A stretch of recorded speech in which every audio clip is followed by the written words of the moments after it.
Hey Waffle Gang, I do hope you're well. My name is Mark and today we're checking out some more Reddit stories, and if you do love a Reddit story, why not consider hitting that like, subscribe, maybe that notification bell too, and let's crack on with today's first story. Much love, guys. Now, before we do get into today's first story, I do want to give you a warning that there is homophobia within the story, so if you do want to skip it, please feel free to do so. Timestamps are always down in the description and along the timeline below. Thank you. Now, this story comes from Miserable Wait 2784, and it says, "Am I the arsehole for not caring that I was uninvited to my older brother's wedding?" It starts. This whole thing is so weird. I, 27 male, am gay. I came out at 16 and my parents told me they would always love me, but to not mention it to my older brother, who I'll call Brick. Then 19 male, 30 male now. When I was confused and I asked why, they said that Brick had expressed some awful opinions about gay people. I limited talking to Brick until I moved out at 18, which wasn't much of a problem because we were never close. I went to uni, got a good job, and an awesome boyfriend, 28 male, in my home city. Me and my boyfriend Angel live a peaceful life. Peaceful until a few days ago when I got a call from my brother. I was concerned that Brick was calling me, as we have never messaged before, just had each other's numbers for emergency purposes. I picked up because maybe there was an emergency happening. He opened the call with an annoyed, "Hey man," and I knew something was up. He said he was getting married to his fiancée, Yen, 24 female, next year. I didn't even know he had a girlfriend. I was like, "That's great, Brick," and asked some boring wedding things that he begrudgingly answered. He then told me invites were being sent out in a couple of weeks, and that I could bring a +1. Here's where I made the mistake that started this mess. Without thinking like an idiot, I said, "Cool, I'll bring my boyfriend." Major mess up. Brick immediately started yelling insults down the line, screaming that he wouldn't have an F slur at his wedding. I didn't say anything and just hung up. I was rattled by hearing those words from my own brother's mouth, even though I knew his feelings about people like me. I told Angel and he comforted me, ordering in my favorite restaurant and watching movies with me, which was awesome. We went to bed later and I felt alright the next day. I sent my parents a message that Brick invited me and uninvited me from his wedding pretty much in the same breath, and went on my way to work. Not a clue of the crap storm waiting for me when I got off. When I turned my phone on again after my shift, it was blowing up. Messages and calls from my parents and relatives galore asking me what the fuck happened. I phoned my parents back when I got home and gave them the rundown of what happened and said I honestly didn't care because it's not like Brick would be coming to my wedding anyways. My parents immediately chastised me for my obvious disinterest and disregard of my brother's life, and told me that I should be apologizing to him for bringing my personal life into his wedding. What?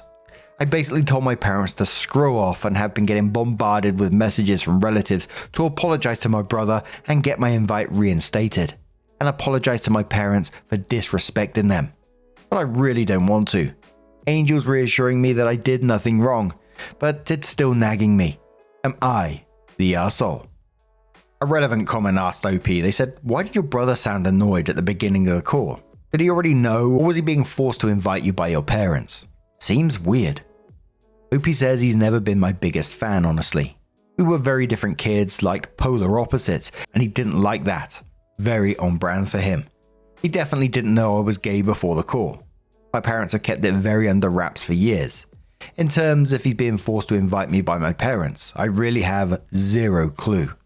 Cut him off, cut them all off. It pissed me off from the beginning that your family told you to hide this because of Brick's views. Imagine telling your child, "Oh, just hide yourself because your brother's a homophobic prick." Just thinking about how angry he got immediately when you said, "I'll bring my boyfriend." And you think, what a moron, honestly. Absolute, I don't know. Anyway, Bamf says, "Not the arsehole. Apparently your parents find it easier to appease a homophobe than to actually do what is right. This means your parents take the easy way out as opposed to doing the right thing, or because your brother throws a bigger temper tantrum than you do. What they should be doing in this situation, if they truly loved and supported you, is that they would be yelling at your brother instead for what he said to you." Maximum Swan says, "You're supposed to apologize to your brother and get your invite reinstated. Are you supposed to stop being gay as well? Because that is your brother's problem. Block the lot of them until this dies down. Unless a miracle occurs and your brother turns his thinking around, you'll have to accept that he is now completely out of your life. It'd be nice though if your parents realized that you were the innocent one here. I really wouldn't be in the hope that he's going to change his tune anytime soon. I mean, your parents told you not to tell him, was it 11 years ago? And he hasn't changed. But Lemon Charlie says not the arsehole. If he's a homophobe and the family condone his homophobia, they're enabling it. And the wedding will have a homophobic attitude. Your parents warned you about Brick, which proves sadly true since the moment he realized he went straight to the slurs. Even if you did apologize, then you know you'll be in for abuse at the wedding if Brick ever accepts it. Angel is right, and the only one treating you best. Tell your family you won't be the punching bag for Brick's hate.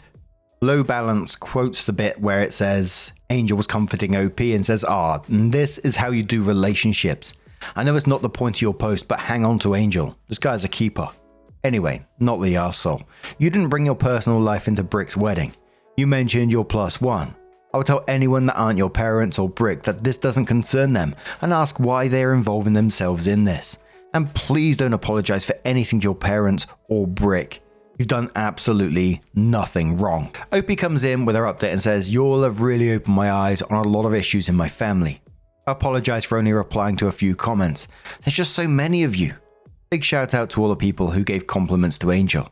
I showed him the post last night and he thanked you all. I've been showing him lots of love because he really is an angel. All the people calling this fake, AI, cliche and whatnot, I hate to break it to you all, but this is just my life. It sounds cliche because this sort of thing is all too real thing that happens to many people in the community. Just move along if you want to say that stuff because you're honestly just wasting your time. One of two things I would also like to address is people questioning me about thinking I could possibly be the arsehole in this situation. And all I can say is that when you've had a mass of people telling you that you're wrong for what you did, it's hard to not maybe believe them just a little bit, no matter how absurd it is. Second thing, for people wondering how no one in the family knew I was gay. I really was never/am not close with my extended family, as they all live in different provinces, and my immediate family never travelled. We really just send each other holiday and birthday messages and have brief conversations whenever those are sent. I just never had the urge to come out to them. Anyways, on to the update. I decided I didn't want to let this sit for any longer. I took a day off work and I added my parents, Brick, and all the family that messaged and called me into one big group chat, per one advice I saw there. I laid out everything that went down to them, in case they were told a different story by my parents and brother. I told them that I was going no contact with my parents and Brick no matter what, and if they didn't apologize and realize what they did wrong, or I cut them off too. I turned my phone off and continued on without it for the rest of the day. Once I turned my phone on again, I had lots of messages from them. My parents were outraged and Brick said nothing. Some of my extended family apologized and told me that my parents just told them I was mean to Brick about some of his wedding plan choices, which got me uninvited. Still trying to wrap my head around how stupid that is. Seriously think my parents might be Neanderthals. Anyways, the real story made others even more angry and more insistent that I apologize, and they were promptly blocked. I didn't answer any of my parents' texts and calls, and blocked. I feel like I have a weight off my shoulders. I'm not concerned about my parents showing up at our apartment, as they moved away from my city last year. Me and Angel were planning a lovely trip, per advice of a lot of people that we thought was great, to France to visit his family during when the visit will be taking place, which I'm very excited for. I've heard nothing but good things about them. This will most likely be my only update on this post, and I thank you all for your support. Absolutely good on OP for this situation. I can't believe some people were still getting in contact with OP to berate them after OP revealed the truth. Absolutely right, cutting them out. You don't need that toxicity in your life. But now, I'm going to turn this one to you guys. What do you guys make of this situation? Let us know your thoughts down in the comments below, and let's have another story. From Memore's Brisket Recipe. And it says, am I the arsehole for moving across Canada without telling my parents after they missed my high school graduation? I'd like to preface this by saying that I'm 19. Although fresh out of high school, I missed a year due to medical issues. I, 19 female, recently graduated high school, and my parents missed the ceremony in favor of my little brother's James, 12 male, championship game. Their defense was that he had tried so hard to make the team, and it wouldn't be fair to him if they weren't there to help support. They told me that since I'd already graduated, I didn't have to worry about losing my diploma the way my brother could lose the game. Spoiler, he was benched the whole game and his team lost 4-2. My parents have always missed my milestones in place of my brother's less significant achievements. For example, they missed my Sweet 16 party in place of his end-of-year concert. Besides the fact that my parents forget I exist 99% of the time, and I've been working a job and saving since I was 13. I have an older sister, Emma, 21 female, who left the second she graduated because our parents neglected her. Me and my boyfriend Mike, 20 male, had both made it into a great school in British Columbia. I live in Quebec. The plan was to move there together sometime in August, but when my parents just didn't show up to my grad, I went to his house and we left a week later. They were used to me being gone for extended periods of time, but when I didn't even send them an angry text after they were a grad no-show, they called. I answered and I informed them I was in British Columbia and I would no longer require their non-existent parenting. Since then, I've been bombarded by family on both sides and I've been ignoring all of them. Until I got one from my mum apologizing and asking to meet up on Zoom or FaceTime. Mike says it won't be different from the other times. But what if it is? Most of my family has been attacking me using some not so socially acceptable words, which makes me wonder, am I the arsehole? And I probably realized that I've just said Quebec wrong. I think I said Quebec, but Google's telling me Quebec. Like, is that right? You have to let me know on that one. And we've seen a lot of golden child stories on these subreddits. And it was interesting that Emma, your older sister, who left as soon as she graduated because of the same reasons. And I kind of wondered if she saw you in the same way that you might see James, even if it's like a small amount that you was treated in favor of her. I don't know, just throwing that one out there. It doesn't sound like the case because of the way the story reads, but it did make me think about that. But Vanda said, see, the thing that your family doesn't seem to get is that if parents aren't really bad at parenting, their kids don't flee at the earliest opportunity. It isn't even the first time it happened with your crappy parents. Not the arsehole. Prof Plum did, it says, but what if it is? It won't be. Proof of that is obvious, the fact that your parents immediately spread their version of events to everyone in the family, getting them all to gang up against you. And since no one has contacted you apologizing, it's clear that they still haven't admitted the real truth to anyone. That means they care more about looking like innocent victims to others than about your feelings or trying to right their wrongs. Personally, I'd send your mum a letter telling her that she failed as a mother to both you and your sister and that nothing she could say would be worth hearing. She had 19 years worth of chances and she blew away every one of them. And you don't need someone like that in your life. Send it and then block everyone in the family who gives you any shit. OP did have an update and says, I answered the call. I know I shouldn't have, but I did. Mum made small talk for a while before informing me that she had done a deep dive into Mike, my boyfriend. I'd already known that his family was very well off, but clearly she didn't, as she made it seem like I'd struck gold. She then began to trauma dump about her life since I left. James broke the living room flat screen TV. Dad lost hours at work. Mum had to get a part-time job. I can see where this is going. I felt like she thought I was now a money machine. Like, what the fuck? Just for context, me and Mike are both studying engineering, with James planning on going to med school. I left the call after she asked if I could sponsor her on my dad's trip to visit me. Now Christmas is quickly approaching, and she emailed me James's Christmas list. Like, no, I'm not spending that kind of money. $2,000 on that brat. Mike pays for almost everything, and he insists he wouldn't mind if I used his credit cards for gifts, but I'd feel terrible. I'm also trying to decide who to spend Christmas with. Thanks everyone. Edit, I've bought James things from his Christmas list before. I stopped once. We stopped spending as much time together due to studying, and he's been an arsehole these past couple of years. Machine Lord Zero says not the arsehole. Mike was right. They suck. Sending you the Christmas list like that? Nah. They're not sorry. King in my mind says yeah, they may not give two shits about OP, but her boyfriend's family's money will always be close to their hearts. Stella Cook says not the arsehole. Your parents continue to prioritize your brother and their needs over yours. Their absence at your graduation and their self-centered response to your move show their lack of support, which means you are not obligated to fund their visit or buy James expensive gifts. Curious One says, "Welp, you've been upgraded from ignorable annoyance to family at the moment. Still not the arsehole. Let us know if James sends you a gift." But now, I'm going to turn this one to you guys. What do you guys make of this situation? Let us know your thoughts down in the comments below, and let's have another story.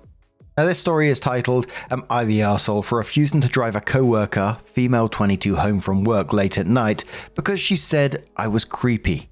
So I, male 23, work minimum wage late nights as a waiter for wedding functions. I finish work midnights to 2 a.m. Since some of my co-workers are on the way home, I offer to drive them home. Most of these co-workers are female around my age whom I get along with. I also have, I'm not sure how to exactly pronounce that, but AUDHD, autism/ADHD, and social anxiety due to my childhood trauma. Won't say what happened, but a family member got arrested. So I struggle to communicate and give off creepy vibes or uncanny valley vibes because the way I speak sounds very emotionless and I don't show much facial expressions. I also avoid looking at people in the eye, and I'm not the best looking guy, to be honest. Bullied horribly in high school and college for my looks, but my ugliness aside, I didn't give a fuck as I'm asexual. These co-workers, however, are also neurodivergent and don't find me creepy. They aren't put off by my looks, and sometimes we hang out by doing karaoke or eating out before work. The problematic co-worker. However, there's this other female co-worker in my workplace who recently asked me to drive her home, as she is also on the way to my home. This girl gossips a lot at work with the mean supervisors. Our workplace is very cliquey. She ignores me constantly, and when I say hello, she rolls her eyes, but suddenly she started being friendly with me, and I drove her home along with the other co-workers. They don't like her as well. Anyways, I drove her home, but she never said thank you, and she frequently complains I park too far, which is like a 3-minute walk from work. I did this numerous times until I overheard her gossiping about me, saying that I'm like a creepy incel. I'm hideous, and she wouldn't feel safe alone in a room with her. Basically, high school and college all over again. Despite this, she still asks me to drive her home and pretends to be nice to me. Sure, keep asking me to drive you home, even though you say I'm creepy and dangerous. I get it, sticks and stones, but it really rubbed me the wrong way, and I declined this time by telling her that I drive her home, and she pays in return by gossiping about me at work. So that night, she took the public night bus home, and while out overall, the city is pretty safe. She told me that she was catcalled on the bus, and that made me feel bad, as she did not have to go through that. She told all her friends at work, as well as calling me a petty incel, and they all agreed with her. My neurodivergent friends all defended me, saying I did nothing wrong and that she was guilt-tripping me. But I'm still having doubts, as I feel I caused my co-worker trauma and I don't want to be an incel who hurts women. So am I the arsehole? Absolutely not the arsehole in this situation. People treat you like shit, they don't deserve your help. It's as simple as that.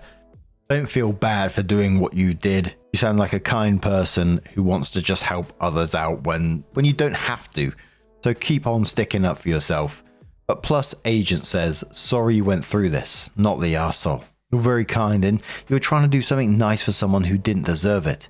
This co-worker is just taking advantage of your generosity while actively bad-mouthing you behind your back. Actually pissing me off. Her being catcalled is not your fault in any way, and it's only the faults of people who actually catcalled her. You are not an incel, and you should just ignore what she and all her friends are saying about you. Actually crazy how some people can't even show basic respect to others." Drad says not the arsehole. She said she wouldn't feel safe with you, so you did her a favor of not being in the car with her. Look, we can't just say whatever we want about people and still expect them to do us favors. If she really hates public transport so much, talking shit about the guy who gives people rides is especially stupid of her. But it doesn't obligate you to act as a personal chauffeur and doormat. She can ask a friend for help, she can pay for a car, she can get a job that doesn't take her home at 2 a.m. She can figure something out. That's her business. You don't owe her jack.